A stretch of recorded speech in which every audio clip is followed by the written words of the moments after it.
बच्चों का, और क्या क्या चीज़ें हैं, ऐसी साइंस क्या हैं जो आपको मॉनिटर हमेशा करने और देखने और ज़्यादा परेशान नहीं होना। हमें ज्वाइन किया डॉक्टर फातिमा मीर साहबा ने, जो कि एसोसिएट प्रोफेसर है पीडियाट्रिक्स।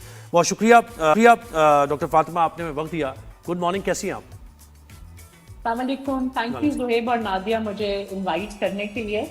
आप लोग सर्दियों के बारे में बात करें और बच्चों को हमने कैसे प्रोटेक्ट करना है। और उससे पहले प्रोटेक्शन से पहले बात आती है डॉक्टर साहबा कि विंटर्स में छोटे बच्चे इन्फेंट्स के इश्यूज क्या होते हैं, उनको आप ज्यादा कंप्लेंट्स मसले कहाँ क्या आते हैं? तो इन्फेंट्स के जी मेन मसले सिर्फ ये होते हैं कि या तो हम उनको ओवरहीट करते हैं और बहुत ज्यादा नॉन एब्जॉर्बेंट मोटे मोटे ऊन के चीजें पहना देते हैं क्लोज टू द स्किन, और साथ में हम उनको जिसमें वो स्किन ब्रीथ नहीं कर सकती, और साथ में वो स्वेटिंग करते हैं। फिर जब वो जरा गर्म हो जाते हैं हम एकदम से कपड़े उनके उतार देते हैं और वो फिर ठंडे हो जाते हैं। तो बस इम्पोर्टेंट बात माओ के लिए ये है कि इन्फेंट यानी कि 1 साल से कम के बच्चे को आप जब भी लेयर्स में आपने उसको क्लोथ करना है, आपने अंदर का लेयर जो है हमेशा कॉटन का या मलमल का रखना है ताकि स्किन उसकी ब्रीथ कर सके, और उसको बड़ों से 1 लेयर ज्यादा के अंदर आपने बस जी बिल्कुल 1 लेयर मोर देन एडल्ट्स, ठीक है। और साथ में कॉटन टोपी, कॉटन मिटन्स, कॉटन सॉक्स, ताकि स्किन उसकी ब्रीथ कर सके। सही कह रही हैं, हम तो सिंथेटिक वुलन चीजें बच्चों को पहना रहे हैं और सिल्की टाइप, और इतना बच्चा रो रहा होता है समझ ही नहीं आ रहा। हम कहते हैं और पहनाओ स्वेटर और कवर कर लो, उसको सर्दी लग रही है, पैर देखो ठंडे हो रहे हैं। तो अगर आप थिन से मॉडरेटली थिन लेयर पहनाएंगे ना, तो मल्टीपल लेयर्स का फायदा ये होता है कि फिर आप 1 लेयर ऐड या 1 लेयर रिमूव कर सकते हैं।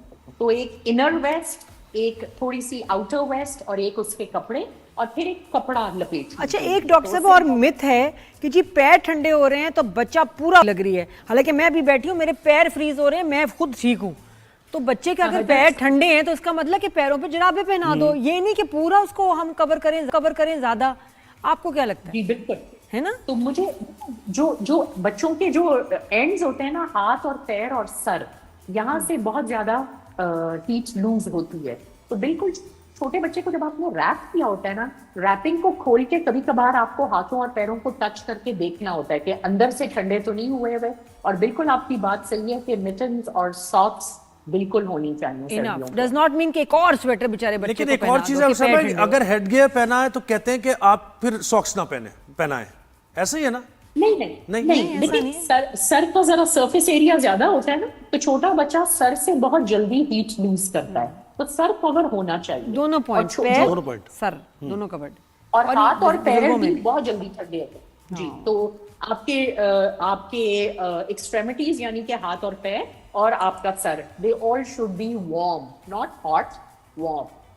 बिल्कुल सही। और अगर जैसे सर्दी लग जाती है तो भी बड़े टोटके है ना, बहुत खांसी के, जुकाम के। हाँ, तो ये क्या खतरनाक भी हो सकते हैं या? हाँ, उसके बारे में बताएं। तो माँ बाप का जी आइडिया ये होता है कि भाई बच्चे को नहाना नहीं, ठीक है ना, वो यू नो व्हाट, इसके ऊपर जी पानी पड़ गया तो इसको नमोनिया हो गया। अब रिमेम्बर, नमोनिया पानी पड़ने से नहीं होता, नहाना इज अ गुड थिंग। मुसीबत जी ये है कि हमारा घर जो है ना, हमारे घर इंसुलेटेड नहीं, तो हमारे बाथरूम और हमारे कमरे बहुत ठंडे होते हैं सर्दी में और बहुत गर्म होते हैं गर्मियों में। अगर हमारी इंसुलेशन होती और एक तमीज का टेम्परेचर होता, एम आपका ये होना चाहिए, स्पेशली कराची में हीटर नहीं होते, जिन शहरों में हीटर होते हैं वो आसान होता है, आपने बाथरूम और कमरे का टेम्परेचर एक रखना है। लेजरली वो जो सुकून से आप गर्मियों में बच्चों को नहाते हैं वो नहीं हो सकता सर्दियों में। सर्दियों में आपने टोटों में नहाना है, आपने टांगे धोनी है, ड्राई करनी है, मॉइस्चराइजर लगाना है, रैप करना है, आपने धड़ धोना है, जल्दी से ड्राई करना है, उसके ऊपर मॉइस्चराइजर लगाना है और उसको क्लोथ करना है, और इसी तरह मुंह भी। तो आपने पीस मील नहाना है ताकि बच्चा एकदम से यक ना हो जाए, और आपने गर्म पानी इस्तेमाल करना है जो तरीके से, और जल्दी जल्दी बच्चे को रैप अप करना है। तो वो लेजरली बात नहीं हो सकता सर्दियों के अंदर, लेकिन बात से बच्चा खुश हो जाता है, वो वार्म फील करता है और बहुत आराम से सोता है उसके बाद। तो बात is a good thing if you can do it carefully. अच्छा, तो डॉक्टर साहब हॉस्पिटल्स में स्पेशली ट्रॉमा सेंटर में जब इन्फेंट्स आते हैं और सर्दियों में खास तौर पे, तो कौन से ऐसे एक्सीडेंट्स, हादसे और गलतियों की वजह से आते हैं कि बच्चों के बड़े सीरियस एक्सीडेंट्स हो जाते हैं, बर्न्स होते हैं बहुत दफा, वो बताइएगा। तो देखिए ये हम लोगों को एक तो इनहेलेशन, हम लोगों को बहुत शौक है कि नाक बंद है तो आपने बच्चे को स्टीम नेबुलाइज करनी है या स्टीम इनहेल करवानी है। अब याद रखें कि ठंडी स्टीम ज्यादा इफेक्टिव होती है, आपको गर्म स्टीम की जरूरत नहीं है।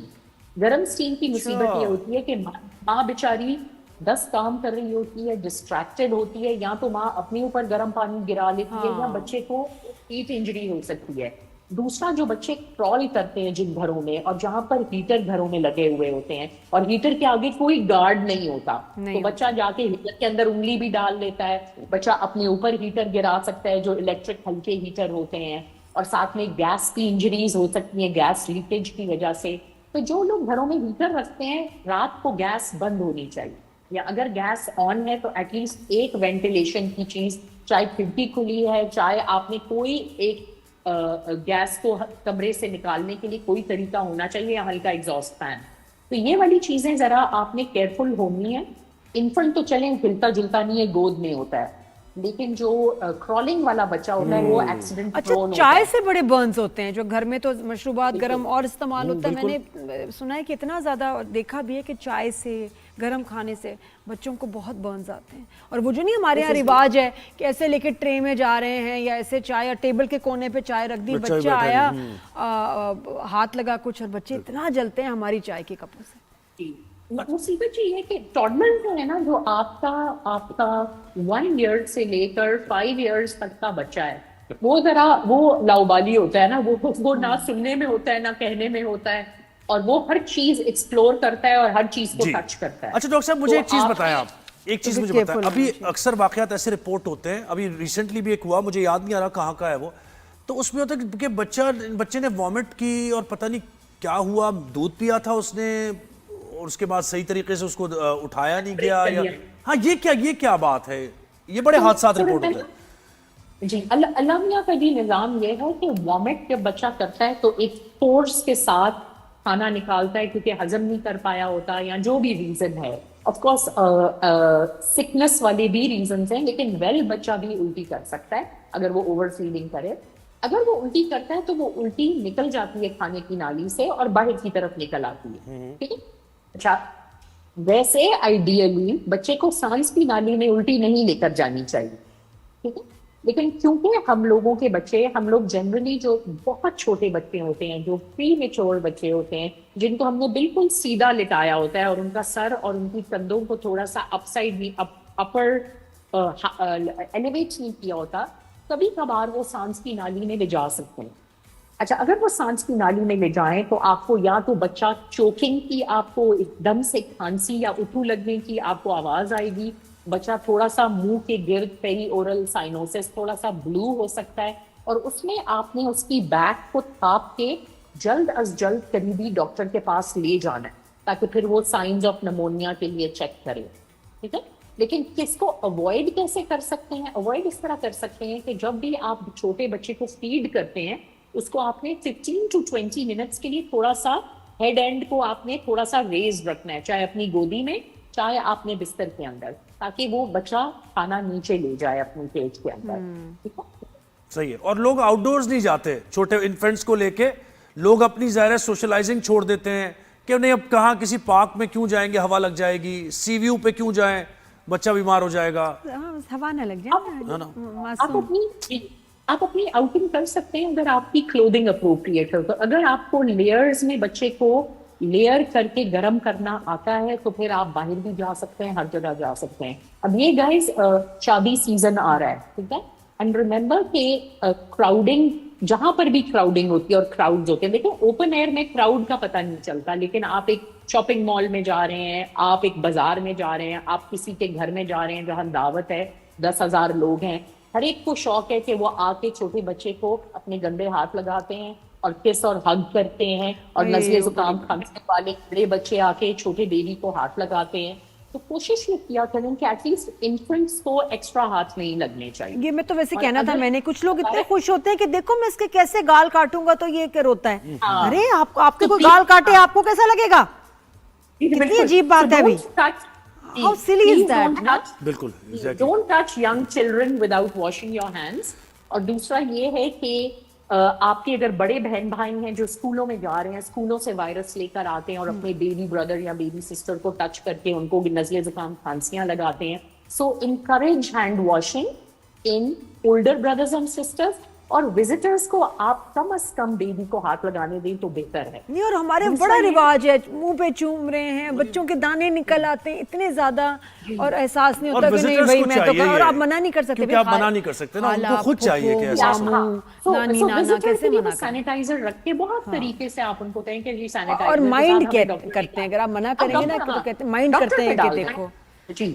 अच्छा, कॉफिंग का भी ये है कि हमें आदत है हम हाथ मुंह के आगे रखते हैं और फिर हाथ हर जगह लगाते हैं, तो कोशिश करके कॉफिंग एटिकेट में अब हम कहते हैं कोनी के अंदर, एल्बो के अंदर कॉफ किया करें, क्योंकि वो हर जगह नहीं लगती। हाथ साफ रखें आप अपना, ठीक है। और दूसरा ये है कि कोशिश करें कि अगर आपको नजले जुकाम खांसी है तो या तो मास्क पहन के कहीं जाएं, दूसरों को ना लगाएं अपने नजले जुकाम खांसियां। अच्छा, और इसके अलावा आप जो मेडिकेशन खुद से हम बच्चों को दे देते हैं, बहुत सारी हर्बल चीजें होती हैं, टोटके, फला कावा और कावे की भी तासीर होती है भाई, बड़ी तासीर होती है, शहद पिला रहे हैं। हाँ, नहीं, मैं घरेलू टोटकों की एडवोकेट हूँ। In the first week of illness, viral illnesses में एक्चुअली आप हर्बल मेडिसिन, आयुर्वेदिक मेडिसिन, ये जो हम लोग हनी, क्या कहते हैं, लहसुन, अदरक, दालचीनी, ये सारी चीजें वार्म फ्लूइड्स में अगर आप दें तो ये बच्चे को हेल्प करती हैं, जैसे आप कावा कह रही हैं ना, जो शानदार आप कह रही हैं, ठीक है। तो ये चीजें अच्छी हैं फर्स्ट वीक ऑफ इलनेस में। फर्स्ट वीक ऑफ इलनेस में वायरल इलनेसेस 5 to 7 डेज में ठीक हो जानी चाहिए, लेकिन अगर बच्चा 5 डेज तक संभल नहीं रहा है तो फिर आपने डॉक्टर के पास जाना है। दूसरा, अगर आपका 1 year से कम का बच्चा है और 3 months से ऊपर का बच्चा है तो 3 दिन के बुखार के बाद please go to a doctor and show. लेकिन अगर आपका बच्चा 3 महीनों से कम है तो एक बुखार पे भी जरा जाकर डॉक्टर को दिखा दिया करें, ताकि आप तसल्ली कर लें कि ये वायरल है और बैक्टीरियल नहीं। जी, बहुत शुक्रिया डॉक्टर फातिमा। और यकीनन जब पेरेंट्स लाते होंगे ना बच्चों को, पहले तो वो खुलाते होंगे आपकी बात सुन के, कितनी, और आपसे मुलाकात करके इतनी सूदिंग इनकी आवाज है कि दिल करता है कि इनके ना मसला हो तो जाएं और इनके कंधे से लग के ना रोएं बड़ी देर तक।